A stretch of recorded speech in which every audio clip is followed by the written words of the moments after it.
Siapa yang nggak mengenal USB-C? Sekarang semua perangkat memakai USB-C ini. Entah itu HP, laptop, termasuk komputer juga memakai USB-C. Di zaman sekarang, hampir semua perangkat memakai USB-C.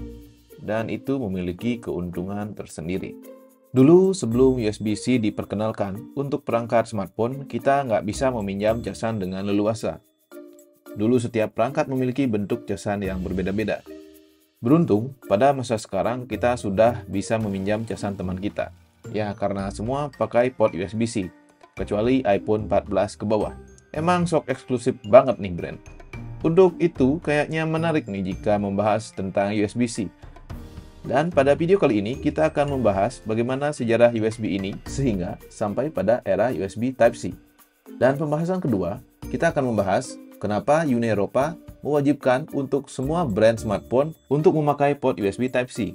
Dan yang terakhir, siapakah yang memiliki lisensi tunggal USB Type-C ini?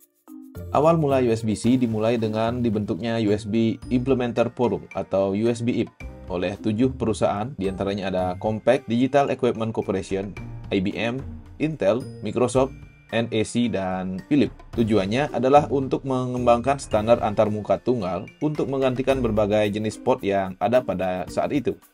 Tahun 1996, USB generasi pertama diluncurkan secara resmi. Versi ini memiliki kecepatan transfer data rendah sebesar 1,5 MB per second dan kecepatan penuh sebesar 12 MB per second.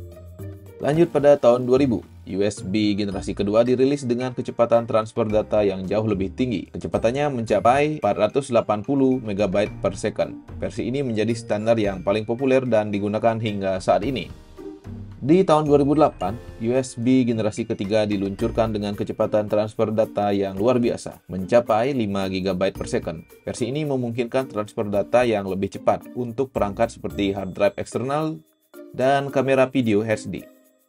Dan pada tahun 2013, USB generasi 3.1 dirilis dengan kecepatan transfer data yang lebih tinggi, hingga 10 GB per second. Versi ini juga dikenal sebagai USB 3 Super Speed Plus. Dan 2014, akhirnya era USB Type-C dimulai. Spesifikasi USB Type-C versi 1 dirilis oleh USB Implementer Forum. Era ini menandai hadirnya konektor yang lebih ramping, fleksibel, dan multifungsi dibanding pendahulunya. Di tahun 2019, USB 4 dirilis dengan kecepatan transfer data yang sangat tinggi, hingga 40 GB per second. Versi ini memungkinkan transfer data dua arah simultan dan mendukung Thunderbolt 3. Tahun 2015, Apple meluncurkan MacBook 12 in yang hanya memiliki satu port USB-C. Hal ini menjadikannya sebagai MacBook pertama yang sepenuhnya meninggalkan port USB standar.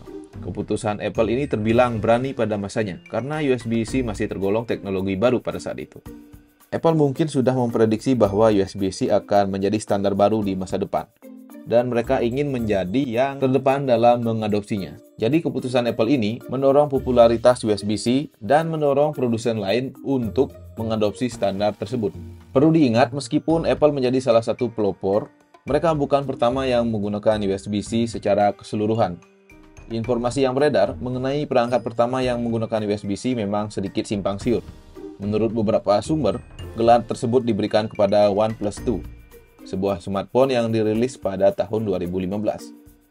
Meskipun awalnya belum banyak digunakan, lambat laun produsen lain mulai melirik USB-C. Keunggulan dalam hal kecepatan transfer data, pengisian daya, dan fleksibilitas membuat USB Type-C kian digemari. Dengan konsep universal yang diusungnya, USB-C kini menjadi harapan untuk simplifikasi antarmuka sebagai perangkat elektronik di masa depan. Oke, pembahasan selanjutnya. Alasan Uni Eropa mewajibkan semua brand smartphone memakai USB-C.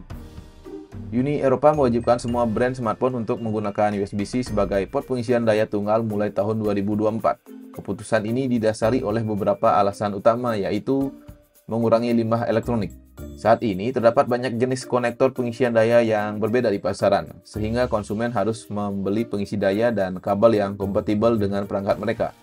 Hal ini menghasilkan banyak limbah elektronik karena pengisi daya dan kabel lama menjadi tidak terpakai. Penggunaan USB-C yang seragam di semua perangkat akan memungkinkan konsumen untuk menggunakan pengisi daya dan kabel yang sama untuk berbagai perangkat, sehingga mengurangi pembelian produk baru dan limbah elektronik yang dihasilkan.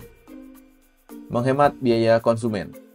Konsumen seringkali harus membeli pengisi daya dan kabel baru saat mereka membeli perangkat baru, karena perangkat tersebut tidak kompatibel dengan pengisi daya dan kabel yang sudah mereka miliki. Penggunaan USB-C yang seragam akan memungkinkan konsumen untuk menggunakan pengisi daya dan kabel yang sama untuk berbagai perangkat, sehingga menghemat pengeluaran mereka, meningkatkan kenyamanan konsumen. Konsumen tidak perlu lagi mencari pengisi daya dan kabel yang kompatibel dengan perangkat mereka. Penggunaan USB-C yang seragam akan membuat pengisi daya perangkat lebih mudah dan nyaman.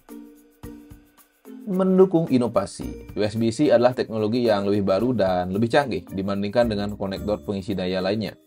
Penggunaan USB-C akan memungkinkan pengembangan teknologi pengisian daya lebih cepat dan lebih efisien di masa depan. Uni Eropa juga percaya bahwa penggunaan USB-C akan membantu dalam memerangi perubahan iklim dengan mengurangi limbah elektronik dan emisi gas rumah kaca. Perlu dicatat ya, bahwa beberapa brand smartphone seperti Apple telah menggunakan konektor pengisian daya yang berbeda, seperti Lightning. Apple berpendapat bahwa konektor Lightning lebih baik daripada USB-C, namun Uni Eropa tidak menerima argumen ini. Keputusan Uni Eropa untuk mewajibkan penggunaan USB-C telah mendapat dukungan dari berbagai banyak pihak, termasuk organisasi konsumen dan aktivis lingkungan. Siapa pemilik tunggal hak lisensi USB-C? Pemilik hak lisensi tunggal USB-C pasti sangat kaya raya, mengingat ini USB-C dipakai di berbagai merek elektronik zaman sekarang. Tapi, ya nggak ada yang memiliki hak tunggal atas lisensi USB-C ini. Balik ke awal bahwa standar USB-C ini dikembangkan oleh sebuah konsurium bernama USB Implementer Forum. Jadi konsurium ini beranggotakan perusahaan teknologi yang disebut tadi ya, yang bekerja sama untuk mengembangkan dan mempromosikan standar USB. Jadi singkatnya, siapa saja dapat memproduksi konektor USB-C asalkan mengikuti spesifikasi yang ditetapkan oleh USB IP. Nah, itu aja pembahasan kali ini. Selanjutnya kita bahas apa lagi nih? Coba komentar di bawah. Dan sampai jumpa di video selanjutnya. Jangan lupa subscribe dan share video ini ke teman-teman kalian. Dadah. Jaga kesehatan guys. Banyak DB sekarang.